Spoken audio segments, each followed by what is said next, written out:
193.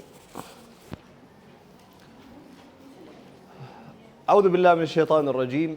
بسم الله الرحمن الرحيم. الحمد لله رب العالمين، وصلى الله وسلم على سيدنا محمد وعلى آله وصحبه أجمعين. اللهم افتح لنا فتوح العارفين بحكمتك، واشر علينا من خزائن رحمتك، وعلمنا ما لم نعلم، وفهمنا ما لم نفهم، إنك أنت الرب وأنت الحكم، وإنك على كل شيء قدير، وبالإجابة لمن دعاك مخلصا جدير. نعم المولى ونعم النصير. في السنة 9 للهجرة أمر الله عز وجل المؤمنين بأن يخرجوا لغزوة العسرة، غزوة تبوك.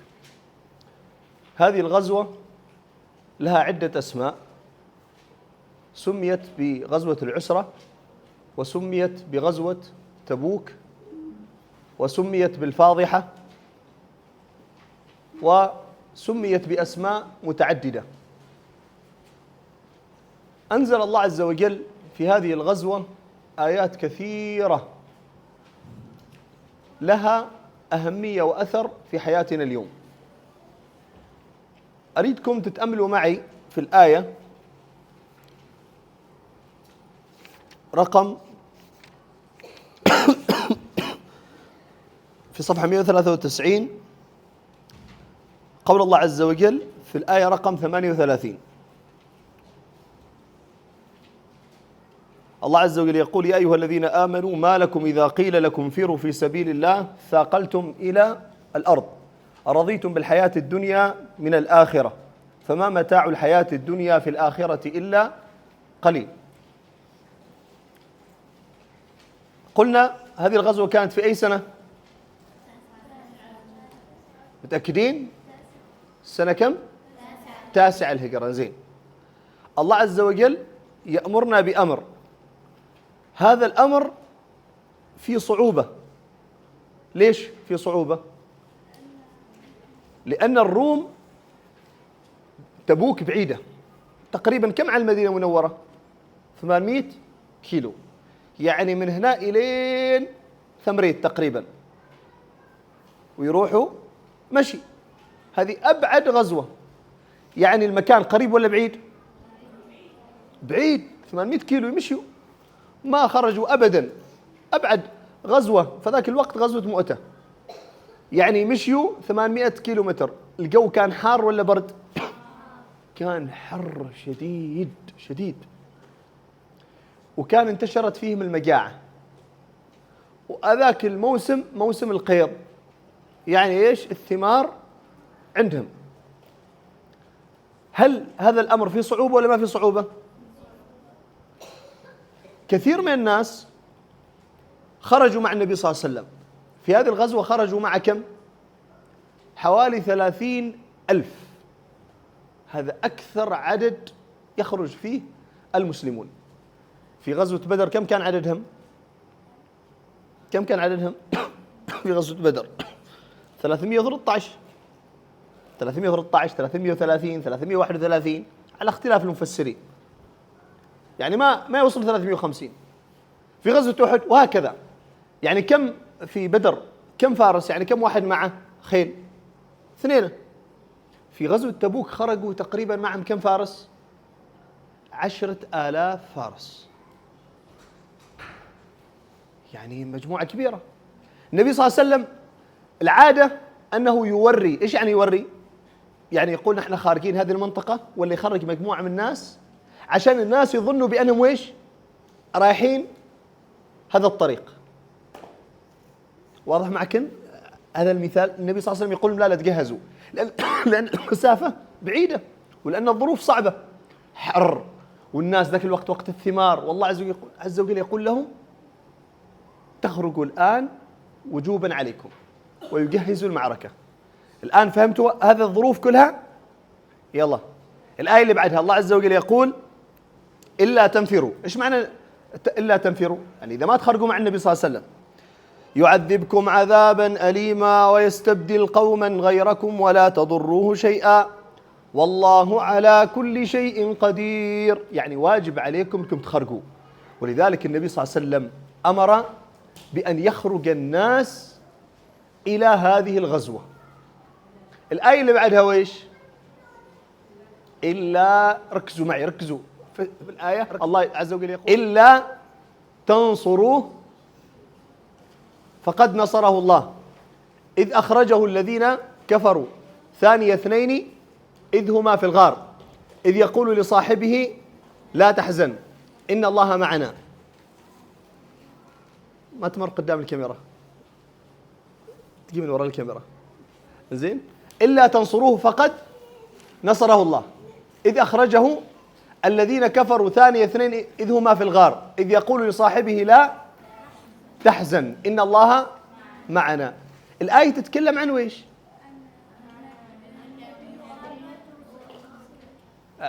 عن النبي محمد صلى الله عليه وسلم ومن؟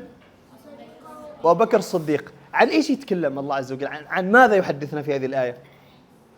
عن ويش؟ طيب إذ أخرجه الذين كفروا ثاني اثنين إذ هما في الغار، أي غار؟ غار حراء؟ غار ثور. إذن في أي الآن يتكلم عن ويش؟ الله عز وجل عن ماذا يحدثنا؟ الظروف صعبة في غزوة تبوك. قلنا سنة كم؟ سنة كم؟ التاسع الهجرة. زين. هذه الآية نزلت تتحدث عن ماذا؟ عن أي حادثة؟ ركزوا مع، أحسنتم، هجرة، الهجرة النبوية الشريفة. السؤال: متى حدثت الهجرة النبوية الشريفة؟ العام 14 للبعثة، يعني بعد 13 للبعثة، قول 14 للبعثة. يعني نحن نقول 1 هجري، يعني خلينا نقول قبل 1 هجري، في حادثة الهجرة التي أرخ بها حادثة الهجرة النبوية. يعني تقريبا بعد كم سنة نزلت هذه الآية تتحدث عن حادثة الهجرة؟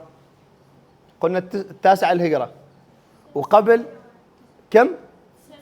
تقريبا بعد 9 سنوات.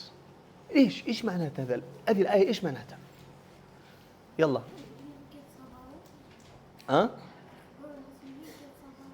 أحسنتي، يخبر المسلمين كيف صبروا. لكن شيء، بعض الناس يحتاجوا إلى، أنت لو قلت لك أنا تراني أنا بعطيك 1000 ريال سوي كذا وكذا، إيش أنت بتتحفز ولا ما تتحفز؟ تحفز، صح؟ الله عز وجل أنزل هذه الآية بعد 9 سنوات. ليش؟ تفضلي. عشان تتحفز، عشان تقبل على هذا الأمر. الأمر فيه صعوبة. تونا لو قلت حل واحدة منكن مثلا طلعي برا وقفي في الشمس وحالش 5 ريال، توقفي وما توقفي؟ ما وقف. إنزين. لو قلت لك حالش 10 ريال، حد قال وقف. إنزين، قلتي ما وقف. لو قلت لك 20 ريال، يمكن حد يوقف، يمكن حد ما يوقف. إنزين، إذا قلت لك 1000 ريال، توقفي وما توقفي؟ إلا ما توقفي بعدش لين ما تضرب الشمس، بعدين تقول جيبوا لنا ماي. واضح؟ الله عز وجل أنزل هذه الآية تحدث ظروف صعبة في تبوك ولا ما صعبة؟ صعبة. خذوها هذا المثال في كل شيء في حياتنا. نحن اليوم موضوعنا عن هجرة القلوب. إيش يعني هجرة القلوب؟ يعني الله عز وجل يأمرني بأمر، بعض الأحيان نفسي تقول لي يا أخي أنا كيف أسوي؟ يا الله أنا كيف ألبس الحجاب؟ يلا الحجاب صعب وما أقدر. بعد الشمس ماشي. أنت لازم تترك شيء عشان الله عز وجل يرضى عنك. واضح معكم ولا ما واضح؟ واحد يشوف عمره أنا أحسن واحد، كبر، غرور، لازم عشان يتواضع لازم يترك شيء ولا ما يترك شيء؟ لازم يترك شيء عشان ينتقل إلى شيء أحسن. إيش معنى الهجرة؟ إيش معنى الهجرة؟ تترك شيء إلى شيء آخر، صح؟ شيء الله عز وجل ما يحبه منك، وأنت إلى شيء الله عز وجل يحبه منك. واحد يقول لك يا أخي أنا ما أريد، أنا ما أقوم أصلي، تعب، ولا ما شافتني، أحسن ما أصلي، أحسن براي يا أخي، تعب، وكل قصة أصلي 4 ركعات وأصلي السنة وأصلي ما أعرف إيش. ما يستوي. الله عز وجل في القرآن الكريم في سورة التوبة يحكي لنا حادثة كانت الظروف كلها صعبة. الله عز وجل يقول اثاقلتم إلى الأرض. يعني إيش يعني اثاقلتم إلى الأرض؟ يعني تعلقتم بالأرض. شوفوا معي الآية عشان ترسخ في ذهنكم. إيش معنات هذا الأمر؟ الله عز وجل حدثنا في غزوة تبوك عندما كانت الظروف صعبة وكانت الأحوال صعبة، وبعض الصحابة كان يدفع بأمواله، يضحي بكل ما يستطيع. شوفوا يا أولاد، أولاد صغار وبنات، أغلب كنت البنات. شوفوا ماشي شيء نوصل إليه يحب الله عز وجل منا إلا وفيه خير حالنا. نحن عرفنا ولا ما عرفنا؟ لازم نعيش هذا المعنى. نحن الآن نعيش حدث الهجرة النبوية، صح؟ إذن الله عز وجل ذكر الصحابة وذكر المسلمين في الأوقات الصعبة بحادثة ويش؟ الهجرة. الآية التي تحدثت عن حادثة الهجرة النبوية نزلت في أي حدث؟ في أي حدث؟ تبوك. لو ما خرجتوا من الدرس اليوم إلا تعرفوا هذه المعلومة بس وكيف إنكم تطبقوها في حياتكم يكفيني. زين؟ يعني تترك شيء الله عز وجل يذكرك بالهجرة النبوية، إلا تنصروه فقد إذ أخرجه الذين كفروا ثاني اثنين إذ هما في الغار إذ يقول لصاحبه لا تحزن إن الله معنا. هذا يتكلم عن ويش؟ على الهجرة النبوية. زين، هذه الآية متى نزلت؟ يعني الهجرة النبوية فيها فوائد وفيها دروس وفيها تربية حالنا إلى يوم القيامة. كل ما قرأت القرآن الكريم إذا أنزل الله عز وجل بعد 9 سنوات وهي تأثر في سلوكنا كذلك، وتأثر في سلوك الصحابة كذلك يتأثر في سلوكنا اليوم. واضحة هذه الفكرة ولا مو واضحة؟ يلا زين، أبا حد يلخص لي إياها من البنات. من يلخص لي إياها من البنات؟ حد من البنات صغار معه؟ قولي بأسلوبك العادي أفهمها أسمع. قولي تفضل. أيوة، عن النبي صلى الله عليه وسلم وعن أبي بكر الصديق في الغار.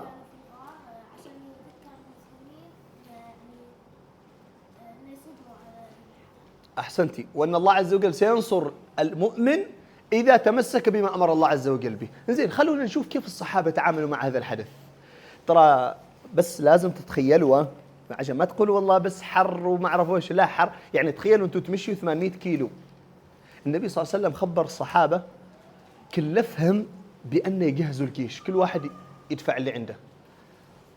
شوفوا، نحن شيء عندنا اسمه امكانيات، يعني قدرات، يعني انا اقدر ولا ما اقدر، وشيء اسمه اراده. زين، ايش معنى اراده؟ يعني لو واحد عنده اراده صادقه حتى لو كانت الامكانيات، يعني واحد فلوس عنده شويه، لو أراد يسوي شيء وإرادته قوية يقدر يسويه. يقدر يسويه ولا ما يقدر يسويه؟ بتوفيق الله عز وجل. شوفوا الصفحة المقابلة، آية رقم 42. لا، في الآية نعم، آية رقم 42. الله عز وجل ماذا يقول؟ لو كان عرضا قريبا. أول شيء قال في الآية اللي قبلها قال انفروا خفافا وثقالا وجاهدوا بأموالكم وأنفسكم في سبيل الله. الأموال والأنفس هذه إمكانيات، صح؟ قال ذلكم خير لكم إن كنتم تعلمون. لو كان عرضا قريبا. إيش معنى عرضا قريبا؟ يعني مسافة بسيطة، شيء قريب، أو سفرا قاصدا، مكان قريب. لاتبعوك ولكن بعدت عليهم الشقة وسيحلفون بالله. هم قالوا هذول المنافقين اللي ما أرادوا يطلعوا مع النبي صلى الله عليه وسلم، قالوا حر وقالوا ما أعرف إيش، ترى جابوا وايد أعذار. قالوا نحن نخاف ان نشوف هناك بنات الروم وبعدين نحن نخاف على انفسنا ونحن نضيع. هذا المنافقين قالوا كذا. قالوا نحن ما نقدر نروح. قالوا ايه انت تقابه الروم، تروح تقاتل الروم، كانت اقوى قوه ذاك الوقت. يعني عشان بس اكمل الفكره وابين لكم كيف كانت العرب بدات تستعد ان الروم بيجيوهم، كيف كانوا يخافوا. زين، قال الله عز وجل هم ايش يقولوا؟ وسيحلفون بالله. ايش معنى سيحلفون بالله؟ ايش معنى يحلفوا؟ وسيحلفون بالله لو استطعنا. هم يحلفوا يقولوا لو نستطيع. يا أخي أنت ليش ما تصلي؟ يا أخي أنا لو أقدر أصلي كان بصلي. ما يقول بلسانه، يقول بقلبه. زين، يا ليش ما تلبسي حجاب؟ ترى الله عز وجل لازم عليش أنت تلبسي حجاب. تقول يا أخي أنا ما أقدر. ماشي، كذابة. هي تقدر، تقول أنا ما أستطيع. ليش ما تسمع كلام أبوك ولا كلام أمك؟ ما أستطيع. ما يقول بلسانه، بس يقول ما أقدر يا أخي أنا ما أقدر. ليش ما تحاول تكون الأول في الصف؟ ليش ما تحاول إنك تحفظ؟ ليش ما تحاول؟ ليش ما تحاول؟ ما أستطيع. الله عز وجل يقول هذا كلام المنافقين. إيش كان يقولوا؟ لو استطعنا لخرجنا معكم يهلكون أنفسهم والله يعلم إنهم لكاذبون. عفى الله عنك لما أذنت لهم إلى آخر الآيات. ثم قال في الآية رقم 46، ركزوا معي في الآية رقم 46، قال الله عز وجل ولو أرادوا الخروج لأعدوا له عدة ولكن كره الله بعاثهم فثبطهم وقيل اقعدوا مع القاعدين. يعني لو هو يريد صح، لو عنده إرادة، إيش كان يسوي؟ يعد العدة، يستعد، يتجهز يريد يخرج، يريد يمتثل أمر الله عز وجل. يعني أي واحد الله عز وجل يأمر بأمر علينا يراجع نفسه، ما يقول لي أنا ما أقدر. الله عز وجل أمرنا أن نحاول نتفوق ولا ما أمرنا؟ في الدراسة أمرنا أن نتفوق. الله عز وجل أمرنا أن نحاول نحفظ ولا ما أمرنا؟ الله عز وجل أمرنا أن نحافظ على مجالس الذكر والقرآن والعلم، أمرنا ولا ما أمرنا؟ ما يجي واحد يقول لي أنا ما أقدر، لو استطعنا لخرجنا معكم. هذا كلام المنافقين. طيب الصحابة كيف كانوا يتعاملوا مع الأمر؟ لما جاءهم الأمر من الله عز وجل بدأ الصحابة كل واحد ينفق. تقول بعض الروايات وبعض القصص إن النبي صلى الله عليه وسلم فرش في بيته رداء كبير، فجاءت النساء وكل واحدة تضع من حليها. إيش معنى حليها؟ حليها وحليها، يصح بالفتح ويصح بالضم. ذهب، وحد يضع الخاتم، وحد يضع. الله عز وجل قال من جهز العسرة، من جهز جيش العسرة فله الجنة، يحفزهم لهذا العمل الصالح.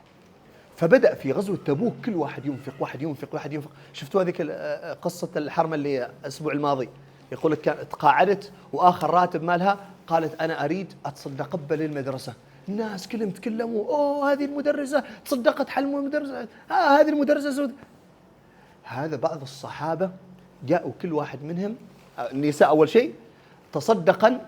أول من جاء طبعا أبو بكر الصديق. أنا بس أضرب لكم مثال لأن أنتم معظمكم حريم وطبعا الأولاد صغار هنا. الآن جاي وكل واحد بدأ يتصدق. أبو بكر الصديق جاء بكل ماله. تذكر بعض الروايات أنه جاء ب1000 دينار. كيف يعني 1000 دينار؟ 1000 دينار يعني ما ترى تحسبوا شوية. 1000 دينار، الدينار الواحد كم يساوي؟ 4.25 جرام. يلا حد مع حساب هنا؟ برايم الحريم الكبار عندك حساب ولا هاتف؟ خلي واحدة تطلع تجيب لنا الحسبة عشان تعطونا الأرقام. 1000 ضرب 4.25 جرام كم يساوي؟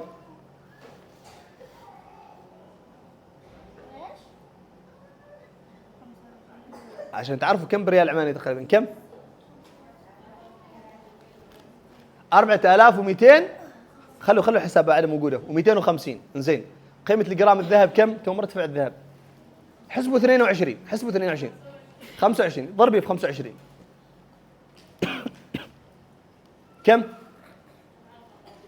كم الرقم؟ فوق 80,000 تقريبا 60. 10,000 واصل. ايوه 10,000 وكم؟ ايوه يعني 107,000 ريال عماني. يعني جاء تقريبا بالتقدير الحالي الان، طبعا الان قيمته مقارنة باول اقله، يعني جاء ابو بكر الصديق ويعطي 107,000 ريال عشان يمول هذا الجيش. ويجيك هذا الدينار ضربناه في 4.25 لان الدينار واحد، ضربناه خلاص عاد خلصناها الحسبة، يعني 106,000 ريال. تصوروا يعني المبالغ كم؟ يعني مبالغ كبيرة. جاك عبد الرحمن بن عوف و 4,000 درهم، أعطاهم 4,000 درهم. 4,000 درهم كم؟ ترى ما شوية، مبلغ كبير لأن 2.75، يعني ضربة 2.75 بعد ضربة في قيمة الجرام الفضة وطلع كم؟ حتى الصحابة يوم شافوا كذاك يعني كل واحد من الصحابة قام يجيب اللي عنده. النبي صلى الله عليه وسلم استغرق التجهيز الجيش أيام. طبعا ليش أذكر لكم هذه المواقف؟ بس عشان نعرف كيف نحن نتعامل مع الصعوبات اللي تواجهنا عشان ننتقل من الخطأ إلى الصح. طيب أحد الصحابة هو من؟ جاء صحابي اسمه علبة بن زيد. علبة بن زيد شاف الصحابة كل واحد يتصدق. أحد الصحابة جاء بصاع، ماشي عنده إلا صاع. الصاع كم يساوي؟ صاع 2.025، يعني اعتبروا 2.1 جرام ولا 2.2 جرام من العيش. يعني جاب شوية بس كذا، يعني جاب كذا كف، كفين، 3، 4. جاب تمر، هذا الصاع الواحد 4 أمداد. شيء موقف.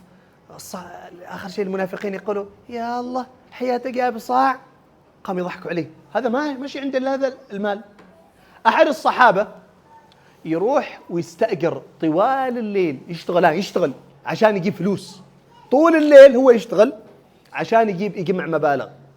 ايش اللي يعطيوه؟ أجرة، يعني أجر. قالوا له أنت تشتغل هذا الشغل نعطيك مقابله ويش؟ صاعين. جاب الصاع، يعني كأنه قالوا له نعطيك 20 ريال، جاب 10 ريال ويعطيه من؟ النبي صلى الله عليه وسلم. في نظر المنافقين هذا مبلغ بسيط، قالوا حياته صاع، وذا جاب كم ألف درهم، وذا كم جاب دينار. الله عز وجل أنزل آيات الذين يلمزون المتطوعين في الصدقات. متطوعين، هذا جاي يتصدق بمبلغ قال يا الله ذا شوية، الله شوية ما أعرف وش. الله عز وجل ضاعف لهم وقبل منهم وأنزل آيات تنعى على المنافقين. شوف لكل الأمور يعني كانت كل واحد يبدأ يبحث له عن عشان يمتثل أمر الله عز وجل، الرجال والنساء الصغار والكبار. ويأتي الأمر لعلي بن أبي طالب بأنك أنت ترى ما بتطلع.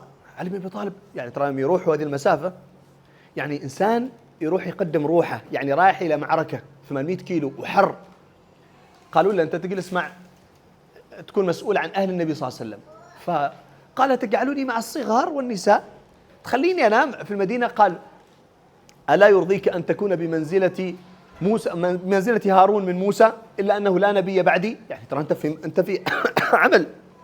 فيأتي مجموعة من الأشخاص لا يجدون ما يحملهم عليه رسول الله صلى الله عليه وسلم.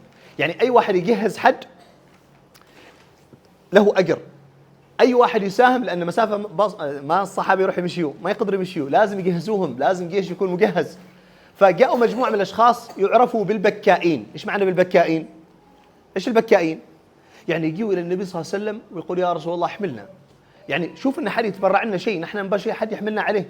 هؤلاء البكائين مساكين بذلوا كل ما يستطيعون، لا يجدون ما يحملهم، النبي صلى الله عليه وسلم لا يجدوا ما يحملهم عليه. فهؤلاء الأشخاص الله عز وجل كتب لهم الأجر. لكن أحد الصحابة موقف غريب، ماذا فعل؟ من اسمه هو واثلة بن الأسقع، اسمه واثلة بن الأسقع. واثلة بن الأسقع راح يسوي خطة عشان يحصل راحلة ويروح مع النبي صلى الله عليه وسلم، هذا كله عشان يمتثل أمر الله عز وجل. إيش سوى؟ راح يدور في المدينة ينادي بصوت عالي من يحملني وله غنمي. إيش معني؟ إيش معنى هذا الأمر؟ قال نحب نروح معركة، بس يحملني شخص إلى وين؟ إلى هناك، إلى الروم، أركب معه، ولما أي شيء يعطيني إياه النبي صلى الله عليه وسلم من الغنيمة من الحرب هو حاله. فلما صدق هذا الشخص بعد أن رجع النبي صلى الله عليه وسلم قال لا أجد ما أحملك عليه، لما كان صدق مع الله عز وجل، الله عز وجل جعل له سبيلا. إيش هو؟ جاء أحد من الأنصار من كبار السن من الشيوخ قال أنا أحملك ولك غنمي، يعني ولي غنمك، يعني أي شيء تربحه حالي. قال زين، اتفق مع الاتفاق وراحوا. تعرفوا طبعا غزوة تبوك ما سوت فيها معركة إلا بعض المكاسب والأرباح اللي أخذوها منا وهنا، لكن النبي صلى الله عليه وسلم أعطاه قلائص. القلائص لما جاء اللي هي إيش؟ صغار الإبل. فلما جاء أعطاه صغار الإبل، جاء قال هذا ما اشترطت عليه، رجع قال ما هذا أردنا. قال أنا ما أريد، تراني أنا ما أريد الإبل الشيبة هذا اللي أعطاه إياها. فهذا يدلك على أنه إيش معناته؟ معناته أن هم يسوي كل شيء عشان حتى يمتثلوا أمر الله عز وجل بالخروج إلى غزوة تبوك. واضح الفكرة ولا؟ طبعا أنا جالس أحاول أجيب منها قصة وكذا عشان تفهموا أكثر الفكرة. خلاصة هذا الكلام اللي أقصده إن أنت إذا تريد تسوي شيء، ترى الشيطان بيقول لك يا أخي ليش كذا وكذا، نفسك تقول لك يا أخي ترى هذا فيه تعب، إذا تريد بالفعل تستفيد من هجرة النبي صلى الله عليه وسلم كما استفاد الصحابة بأنهم تحفزوا للعمل الصالح واستجابوا لأمر الله عز وجل، أنت كذلك ينبغي لك أن تتحفز للعمل الصالح. لما يتكلموا عن الهجرة النبوية ما تفهموا بس النبي صلى الله عليه وسلم هاجر من مكة المكرمة إلى المدينة المنورة وراح إلى غار ثور وساعد أسماء شاركت وعامر بن فهيرة والخطة اللي استوت ولما راحوا، ولا هذه الأحداث تستفيد منها. أنا إيش سويت عشان أطبق أمر الله عز وجل؟ ليش أقول كم هذا الكلام؟ أن إحنا بحاجة إلى أن نستفيد من الهجرة النبوية. اليوم أصبح كثير من الناس يقيمك على الشيء اللي تملكه. كم عدد متابعين حالك في الانستغرام؟ كم أنت عندك؟ كم عندك من الفلوس؟ أنت إيش قيمتك؟ أنت إيش كذا؟ فيكتسب قيمته من إيش؟ يكتسب قيمته من اللي يقول الناس، سواء صح ولا خطأ. لكن أنت قيمتك الحقيقية في امتثالك لأمر الله عز وجل. إيش معنى النجاح؟ إيش معنى النجاح؟ أن تحقق ما تريد. هذا عند غير المسلمين. عند المسلم إيش معنى النجاح؟ أن تحقق ما يريده الله منك. أنت تكون ناجح. يعني مثلا واحد عنده سيارة اشترى لامبورغيني قيمتها مثلا 200,000، وواحد اشترى لامبورغيني اشتراها ب200,000، لكن واحد اشتراها لأنه تعامل بالربا، وواحد لأنه تاجر اشترى، هذا اشترى لامبورغيني وهذا اشترى لامبورغيني. هذا ناجح؟ في نظر الناس هذا ناجح ولا ما ناجح؟ الناس يقولوا هذا ناجح عادي، أهم شيء سيارة، أهم شيء بيت، أهم شيء الناس يمدحوه، أهم شيء يكون زين. لكن في ميزان الله عز وجل وفي ميزان الشرع وفي ميزان القيم اللي نؤمن بها نحن كلنا، هذا ناجح، هذا ما ناجح. طيب هذا اشترى سيارة مثلا ب5,000 وهذا اشترى سيارة ب200,000، هذا ناجح ولا ما ناجح؟ هذا ناجح لأنه استجاب لأمر الله عز وجل. هذا ناجح ولا ما ناجح؟ إن شاء الله اشترى سيارة ب600,000. واضح؟ قالوا الناس ما شاء الله فلانة حلوة وفلانة جميلة وفلانة كذا وكذا. جميلة محافظة على حجابها، محافظة على قيمها، محافظة على اللي أمر الله عز وجل. هذه إذا كانت جميلة تظهر ما أمر الله عز وجل أن يظهر وتخفي ما أمر الله عز وجل أن تخفى، وتظهر جمالها عند الحريم اللي مثلها عند النساء، هذه ناجحة ولا ما ناجحة؟ ناجحة. واحدة شايفة أعمارها وتطلع في السوشيال ميديا وتطلع متبرجة وتطلع ما أعرف إيش، إن شاء الله عندها مو عندها، ناجحة ولا ما ناجحة؟ ما ناجحة. واضح إيش اللي قصده؟ إنزين طيب أنا عشان أكون ناجح، طبعا أجيب لكم مثال بس الحجاب ما تقصوا تزعلوا علي وما أعرف إيش وكذا، لا عشان تفهموا إن كل شيء في الدين الله عز وجل وإن كان في صعوبة ذكروا بأن الهجرة النبوية هي الترك، يعني أترك شيء يتعارض مع أمر الله عز وجل إلى شيء أمر الله عز وجل به، أو أترك من شيء يمنعني. الله عز وجل أذن للمؤمنين بأن يهاجروا من وين؟ تخيل الله عز وجل جاء الأمر من الله عز وجل للصحابة بأن يتركوا مكة المكرمة، يقول لك اطلع من بلادك تروح إلى بلدة ثانية. يعني الله عز وجل لو أمرك بأي أمر، نحن الله عز وجل أمرنا أن نطلع من بلادنا؟ لا. هل الله عز وجل أمرنا أن نطلع من أشياء نحبها في أنفسنا؟ نعم إذا كانت تتعارض مع أمر الله عز وجل. يعني واحد يقول لك في الكرفاية عشان يسمع أذان الفجر ولا أمها تقولها إيه فلان قوم يصلي الفجر، زين، وهي مفروض عليها الصلاة، هذا هنا أحسن لها فراش تنام، الراحة يقولها تنامي ولا تقومي تصلي؟ تقوم الراحة، لا الراحة تقول لك الفراش أحسن. أنا أترك الفراش عشان ويش؟ عشان شيء الله عز وجل يحبه. لما يقولوا لك في المدرسة ذاكر ولا يقولوا لك اهتم بواجباتك وحل واجباتك ويقول لك احفظ، هين أسهل لك تذاكر ولا ما تذاكر؟ أسهل لك ما تذاكر، لكن هين الأحسن الذاكر. يعني لازم أترك عدم المذاكرة إلى المذاكرة. لو واحد يحب الفلوس ويخليه الشيطان يوسوس له انه يشيل الفلوس من حيث امها فلوس وهي ما عندها خبر، ولا شافوا طايحات فلوس، هين احسن هين اسهل انك تشيل، صح؟ لان ما تعبت عليهن لك الفلوس. لكن هل هذا يجوز؟ لا ما يجوز.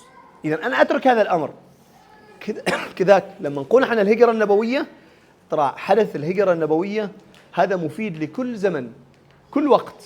دائما لما نقرأ عن السيرة النبوية، لما نقرأ في الهجرة النبوية، لما نقرأ أحداث النبي صلى الله عليه وسلم، لازم نحن نفكر كيف نستفيد من هذه الحوادث، كيف نستفيد من هذه القصص. الآن نحن عندنا ترك شيء إلى شيء يريده الله عز وجل. هذا الترك يحب الله عز وجل، يعني أنا أؤجر عليه، أنا علي أن أجاهد نفسي. واضحة خلاص الفكرة؟ يلا نرجع مرة ثانية. الفكرة الأولى بأن غزوة تبوك كانت في السنة كم؟ 9 الهجرة.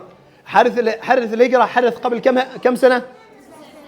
الله عز وجل لما أمر المسلمين بأن يخرجوا للجهاد بالنفرة بأموالهم بأنفسهم إلى تبوك. هذا كان بعد كم سنة من حادثة الهجرة؟ 9 سنوات. طيب نزلت الآية الكريمة اللي تتحدث عن الهجرة النبوية: إلا تنصروه فقد نصره الله إذ أخرجه الذين كفروا ثاني اثنين إذ هما في الغار إذ يقول لصاحبه لا تحزن إن الله معنا. يعني لما نتذكر الهجرة النبوية ولو بعد 9 سنوات، ولو بعد 100 سنة، ولو بعد 1000 سنة، ولو بعد 1400 سنة، لازم نستفيد مما حصل في هجرة النبي صلى الله عليه وسلم وتطبيق عملي حصل في غزوة إيش؟ تبوك، اللي حصلت في سنة كم؟ 9 الهجرة. يعني أنا لما أريد أصل إلى ما يرضي الله عز وجل إيش لازم علي؟ إيش لازم علي؟ أترك ما لا يحبه الله إلى ما إنزين. طيب هذا الشيء يحتاج مني إلى جهد، يحتاج لي إلى مجاهدة، يحتاج لي إلى عمل، يحتاج أن أنتصر على الشيطان، يحتاج أن أنتصر على ما يقوله الناس في بعض الأحيان. هل أستمع لكلام الناس؟ لا، ولو بالشيء القليل. فبالنية مثل ما حصل مع الصحابة. علبة بن زيد لما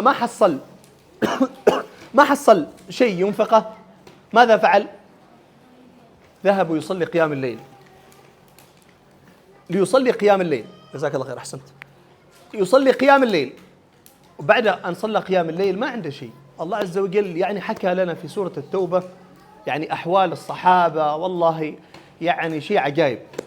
هذا علبة بن زيد قام في الليل فقال: يا رب إنك قد أمرت بالجهاد وإني لا أجد ما أحمل عليه ولا أجد مالا، ربي فإني قد تصدقت بعرضي. يعني أي حد تكلم فيه يا رب أنا سامحته، يا رب أنا ما عندي شيء، ترى ما عندي حتى شوية، ما عندي، فيا رب يا رب إني تصدقت بعرضي. يعني أنا خلاص، لو الناس تكلموا فيه وناس قالوا لي هذه مرتبة عظيمة.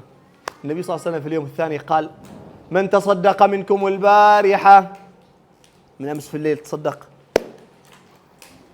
سكت الصحابة. علبة بن زيد ما تكلم. ثم سأل قال: من تصدق منكم؟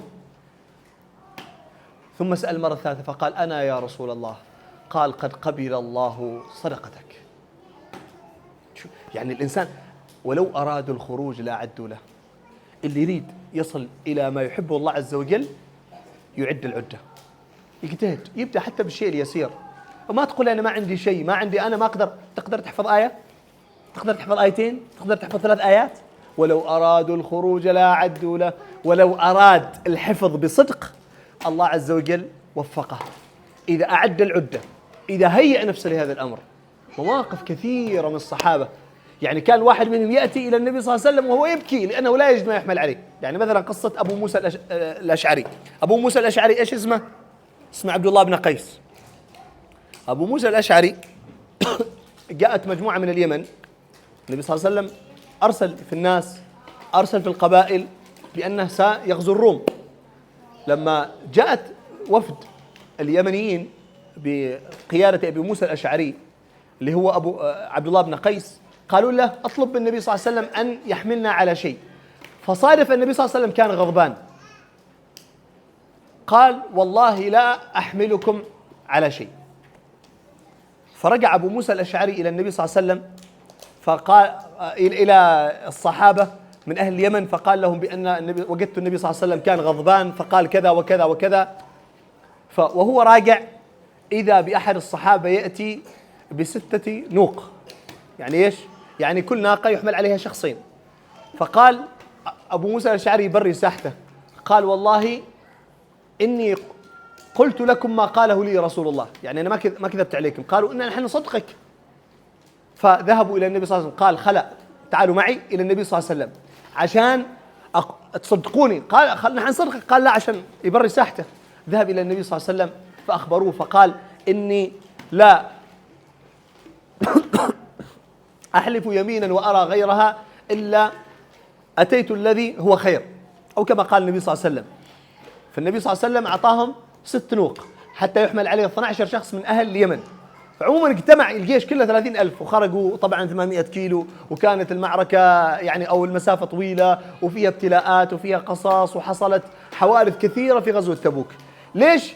أنا أربط لكم بين غزوة تبوك وبين الهجرة، لأن الناس غالبا لما يتكلموا عن الهجرة النبوية ويتكلموا عن أحداث السيرة، السنة الأولى، السنة الثانية، السنة الثالثة، الرابعة، الخامسة، السادسة، يوصلوا السنة الثامنة الهجرة يقولوا خلاص خلصت حوادث فتح مكة وينسى، مع أن حوادث كثيرة ومهمة حصلت في غزوة تبوك. طبعا من ضمن الحوادث التي حصلت أن المنافقين فضحوا في سورة التوبة، تقريبا 100 آية تفضح سورة التوبة، ولذلك سميت سورة التوبة من أسمائها ويش؟ سورة الفاضحة، واسمها التوبة، وتسمى ويش؟ ببراءة. هذه من أسماء سورة ويش؟ التوبة، اللي اليوم فتحتوها أنتم، فتحتوا الصفحة فيها بعض الآيات. الله عز وجل فضح المنافقين. متى كانت غزوة تبوك؟ في شهر رجب. في بداية السنة مجموعة من المنافقين راحوا سووا خطة، قالوا نحن خلونا نبني مسجد، وهذا المسجد هذا المسجد نجتمع فيه. المسجد خير ولا ما خير؟ لكن هم منافقين أرادوا إيش؟ أن يجعلوه كمكان يجتمع فيه المنافقون. فجاءوا النبي صلى الله عليه وسلم بعد ما بنوا المسجد، قالوا له تعال صلي بنا في هذا المسجد، عشان يعطوه الشرعية. طبعا ايش معنى الشرعية؟ ما شرعية يعني هذا الكلام الكبار شوي، يمكن انتم ما فاهمينه، يعني هذا الشيء اللي مسوينه صح. فقالوا تعال صلي بنا. فقال النبي صلى الله عليه وسلم إننا في شغل، لأنه كان يستعد للروم، يستعد لغزوة تبوك. قال إننا في شغل، يعني بعد ما نخلص، بعد ما نجيكم إن شاء الله من تبوك بقي نصلي. ونزل الله عز وجل في مسجد الضرار، فأمر الصحابة هم راجعين يذهبوا إلى المسجد ويهدموه ويحرقوه. مسجد يهدم ويحرق؟ نعم، لأنه مسجد ضرار. هذا حصل بعد ويش؟ خلاص عاد هنا وقت قوة المسلمين، فضحوا المنافقين. ولذلك لما تقرأوا سورة التوبة تشوف المنافقين الله عز وجل يفضحهم، حتى ما نكون من المنافقين. كما قال الله عز وجل سيحلفون بالله لو استطعنا لخرجنا معكم يهلكون أنفسهم، ثم قال بعد ذلك ولو أرادوا الخروج لأعدوا له. بدل ما نكون نحن كله كلام قر بس كلام، لازم يكون معنا ويش؟ فعل. هذا هو خلاصة الدرس، خلصنا. زين، هذه هجرة النبي صلى الله عليه وسلم، وهذه غزوة تبوك، وهذه بعض الدروس المستفادة منها. طبعا لأن الوقت قصير وضيق، حاولت أن نلخص هذه الفكرة بما أستطيع من يعني تبسيط. إذا حد عنده سؤال في 3 دقائق 4 دقائق نحاول نناقش. حد عنده سؤال؟ سألوا، يلا سألوا. أيوه، إيش؟ نعم، تتكلم عن حديث عبادة بن الصامت عن النبي صلى الله عليه وسلم الذي يقول فيه لا ضرر ولا ضرار. الضرر قال العلماء إيقاع الضرر، والضرار مقابلة الضرر بالضرر. يعني مثلا جاء واحد ويجي هذا مثلا هذا كرسي، وجاء شخص وكسر هذا الكرسي، أجي أنا أروح أكسر له سيارته، أقول لأنه هو وش سوى لي؟ هل يصح؟ ما يصح. لا ضرر ولا ضرار. هذا معنى من المعاني. من المعاني أن شخص يفعل لك ضرر فأنت تقابله بالضرر، يسمى المقابلة بالضرر. وكذلك التعسف في استعمال الضرر، يعني تجاوز الحد في الضرر، هذا معناته. مسجد الضرار الله عز وجل سماه بهذا الاسم. هذا مسجد الضرار، طبعا الضرار هم بنوه حتى يضروا ايش؟ المسلمين. واضح ايش معنى الضرر والضرار؟ الضرر اني اوقع الضرر، والضرار اني اقابله بالضرار. طبعا هذا معنى ذكر، وهناك معاني اخرى تذكر في الاتلاف. احد عنده سؤال ثاني؟ طبعا المسجد اللي أمر، احسنت على السؤال، المسجد الذي امر بهدمه هو مسجد ويش؟ مسجد ويش؟ الضرار. هذا مسجد ضرار، يعني ألف، يعني أنشئ وبني لأجل أن يضر ايش؟ بالمسلمين. هو ظهر مسجد لكن لم يؤسس، وإنما أسس على أن يكون إرصادا وتفريقا بين المؤمنين، وحتى يعني يخططوا للمسلمين، لأن المنافقين مجموعة من الأشخاص كانوا يتخبوا، وكل مرة كانوا يحصلوا فرصة، مثل ما حصل أبي عامر الراهب عندما حفر حفرة النبي صلى الله عليه وسلم وسقط فيها في غزوة أحد. فهؤلاء الأشخاص كانوا يبحثون عن طرق عشان يضروا المسلمين. سبحان الله، قبل غزوة تبوك كان التعامل مع المنافقين في نوع من اللطف، لأنهم ما يظهروا هذا الكفر وما يظهروا هذا النفاق. لكن بعد غزوة تبوك ستجدون أن الآيات القرآنية والنبي صلى الله عليه وسلم وسورة التوبة تفضحهم مرة. ولذلك يقول السيد قطب: ما حد يستطيع يقرأ سورة التوبة من المنافقين وهو يقرأ تلك الأوصاف وهي تفضحه.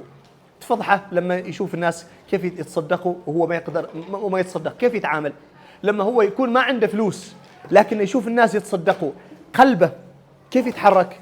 لما الله عز وجل يأمر الناس بأن يخرجوا لطلب العلم وهو ما يقدر يخرج طلب العلم، كيف يتعامل. كل سورة التوبة تفضحه، هو قلبه كيف اللي في قلبه سورة التوبة تفضحه، لذلك سميت بالفاضحة. واضح؟ حد عنده سؤال ثاني؟ يلا بارك الله فيكم، وصلى الله عز وجل يوفقكم، وصلى الله عز وجل يفتح عليكم. وتذكروا دائما بأنكم في عمل مبارك وفي عمل خير. يمكن تتعلموا حرف واحد من المعلمات، تتعلموا حرف واحد من يأتي ويلقي لكم درس ومحاضرة وتكون لكم خير. كما يقول ابن عباس: إن الرجل لا يقرأ آية من كتاب الله فتكون له نورا. يعني الإنسان كأنه يعيش في ظلمة فيحتاج إلى هذا النور، يحتاج إلى آية واحدة من القرآن الكريم، يحتاج إلى فهم آية من القرآن الكريم. يمكن بعض الأشياء ما تفهموها الآن، لكن لما تكبروا وتبدأوا تفهموا إيش المقصود بهذه الآية، إيش المقصود بهذا، إيش معنى هذه الآية، تبدأوا تفهموا تقولوا: هو أنا سامع مسجد الضرار، أنا سامع غزوة تبوك، أنا سامع سورة التوبة، أنا سامع سورة الفاضحة، أنا سمعت في يوم من الأيام كذا وكذا. ما تعرف آية واحدة. كما يقول الشيخ السعدي في كتاب قاموس الشريعة: إن الرجل لا يصيب بابا من أبواب العلم فيعمل به فيكون له طريقا إلى الجنة. هذه اللحظات وهذه الدقائق اللي تشوفوا أنفسكم تقول والله تعب وكله حفظ وتعب كذا. وبعد طبعا المعلمات ما يقصروا، طبعا يعطوكم تحفيز ولا ما يعطوكم تحفيز، يعطيكم تحفيز ومرة هدايا ومرة يطلعوكم ومرة يمشيوكم وتحصلوا بعض الأحيان هنا شيء تشتريوه ماشي حر زين.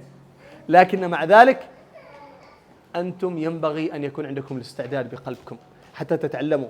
الواحد اللي ما مستعد حتى لو حاولت تعطيه شيء من العلم ما تستطيع. فلازم الواحد يكون عنده استعداد بقلبه. يا رب أنا أريد أتعلم حتى الحرف الواحد، أريد أتعلم إيش معنى الإدغام وأتعلم إيش معنى الإظهار، أريد أتعلم إيش معنى أحكام الصلاة وإيش أحكام الوضوء، إيش الله عز وجل يأمرني في هذا الأمر وإيش الله عز وجل ينهاني عن هذا الأمر. فهذا الأمر وسيلته وإيش؟ من وسائله بأنكم تحضروا هذه الدروس. قال الله عز وجل: والله أخرجكم من بطون أمهاتكم لا تعلمون شيئا وجعل لكم السمع والأبصار والأفئدة. ليش يا الله؟ لعلكم تشكرون، أي لأجل أن تشكروا. كيف أن أشكر الله عز وجل؟ عندما أسخر عيني فيما يرضي الله عز وجل، وأسخر أذني فيما يرضي الله عز وجل، وأسخر قلبي فيما يرضي الله عز وجل. أسأل الله سبحانه وتعالى أن يجعلنا من أولئك الذين يستمعون القول فيتبعون أحسنه. اللهم إنا نسألك بسر اسمك العليم، نسألك بعين علومك الغيبية وبلام ألطافك الخفية وبأي حياتك الأبدية وبمن مجد صفاتك العلية أن تعلمنا من غوامض سرك، وأن تعنا على ذكرك وشكرك، وأن ترزقنا حبك، وأن تملكنا أزمة النفس بقهرك يا عليم يا عليم يا عليم. اللهم اجعل جمعنا هذا مرحوما واجعل تفرقنا من بعده معصوما، ولا تجعل فينا ولا معنا ولا من بيننا شقيا ولا محروما. اللهم إنا نسألك أن ترزق كل منا لسانا صادقا ذاكرا وقلبا خاشعا منيبا وعملا صالحا زاكيا ورزقا حلالا طيبا واسعا. اللهم يا من أجاب نوحا في قومه، ويا من نصر إبراهيم على أعدائه، ويا من رد يوسف إلى يعقوب، ويا من كشف الضر عن أيوب، ويا من أجاب دعوة زكريا، ويا من قبل تسبيح يونس بن متى، يا خفي الألطاف نجنا ونجي إخواننا المستضعفين في فلسطين وغزة مما نخشى ونخاف. ربنا كن لهم عونا ونصيرا وسندا وظهيرا، احفظهم بين أيديهم وعن إيمانهم وعن شمائلهم ومن فوقهم، ونعوذ بعظمتك أن يغتالوا من تحتهم. وصلى الله وسلم على سيدنا محمد وعلى آله وصحبه وسلم، وأحسنتم وبارك الله فيكم.